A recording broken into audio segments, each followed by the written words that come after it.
Right edition. Welcome. The government of Ontario, now it's getting time almost for the harmonized sales tax, and the government is going to mail out a check for $1,000 apparently to every resident of Ontario. $1,000, wow. And they say that it's not going to change much with regard to what you're taxed every year, but they're going to give you $1,000 anyway. I guess they're nice. I don't know. It's your money, by the way, that they're sending you back in the mail, so don't lose sight of that. But what the bottom line is at least $2,100 more to you as a taxpayer every year. That's what you will pay every time you buy a newspaper and use your telephone and travel and vitamins, even, if you can imagine. Coffee at Tim Hortons or any other place, hydro, haircuts, internet, and so on. The list is long. And it's going to cost you at least that much more, and that's today's prices. And that $2,100 could, in fact, be $31 or $41. Pick that number. But they're big shots, and they're sending you out a check for $1,000, so you're supposed to be the winner. What's up with that? That ain't right. Somebody needs to tell them that. Maybe just tell them next time there's an election. Newcastle, Pennsylvania. This is kind of a funny story.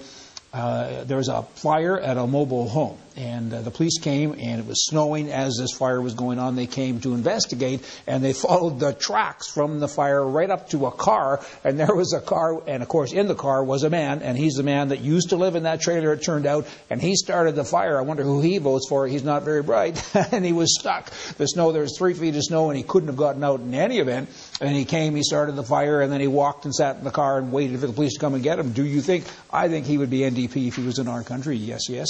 Ottawa, there's a very small item now that was in the federal budget just the other day, and it's welcome news for anyone who's been frustrated by the wait period at a bank.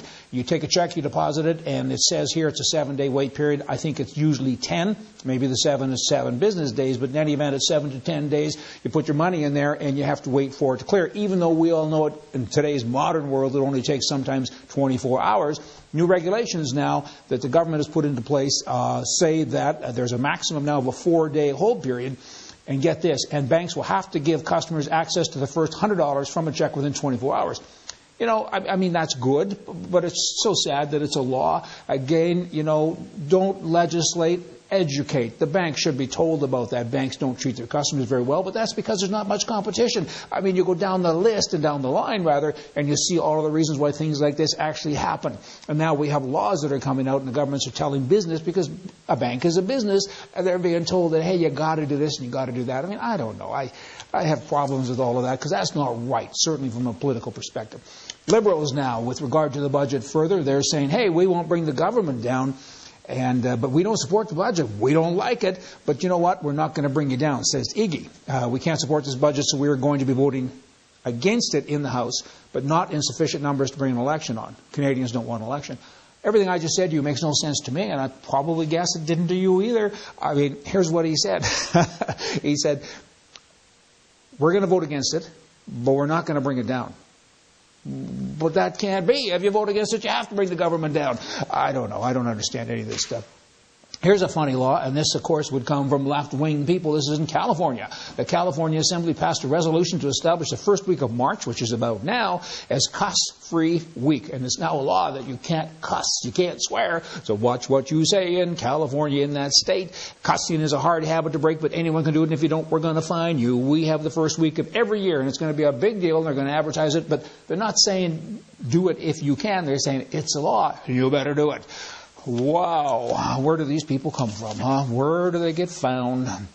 Here's an interesting piece of wisdom for you. Why is shifting responsibility to someone else called passing the buck? Well, here's the answer. In card games, it was once customary to pass an item called a buck from player to player to indicate whose turn it was to deal. If a player did not wish to assume the responsibility of dealing, he wouldn't pass the buck to the next player. It kind of sounds like our politicians of the day. Let me end today with a little joke.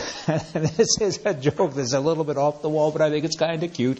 A young boy of 12 was sitting on a curb in Winnipeg. He was in the ghetto in Winnipeg, as a matter of fact, and a man drove up, and the little boy, the 12-year-old, was sitting there smoking a cigarette, and the guy looked at him and said, when did you start smoking?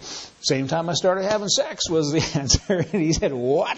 When did you start having sex? He said, I can't remember. I was drunk. Come back tomorrow. And hang in right now. We'll come back tomorrow for more Right Edition, but do stay around because we have Right Business next. See ya.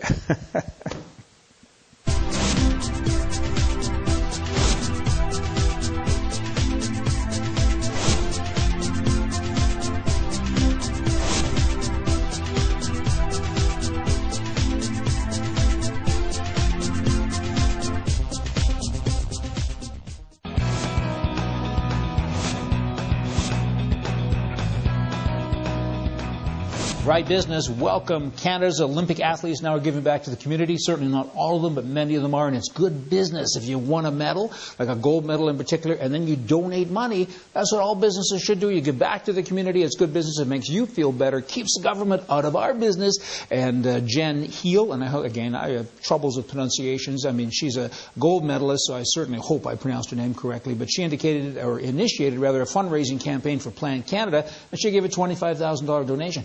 I'm sure she did it from the goodness of her heart, but again, it's good business for her, and several other people have done it as well. I'm proud of her, and I'm proud of everybody that can be on the receiving and the giving end, because it's just, again, can't say it enough, good business, and that's what this show is about. That's what our country is about, right business, right politics, etc. Marketing, a super way to sell more. How do you do that today?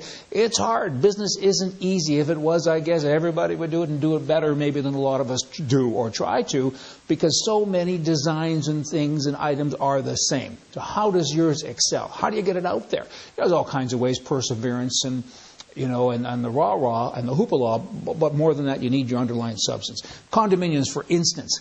You have a condo, and let's just say you're in the real estate development business, and how is yours better? Because everybody's building them virtually the same. You have your locations, I get all that, but you have to come up with some buzzwords. And here's a group here that's come up with some neat buzzwords. Love where you live.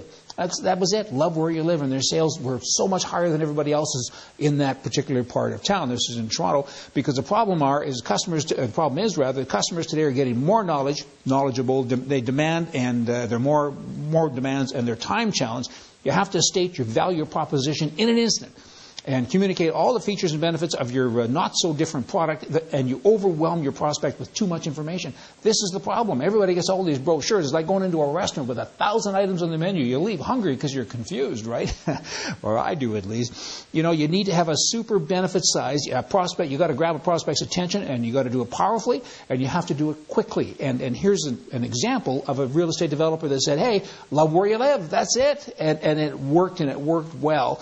And congratulations to them. If you have any good ideas like that, anything with regard to business that you can share with us and with other people, because anything we can do to help right business, that's what this is about. Entrepreneurship is a good thing. There's lots of pain that comes with it. You know what? I've been rich and poor several times. Rich is better, as they say, and you only get there by keeping on trying.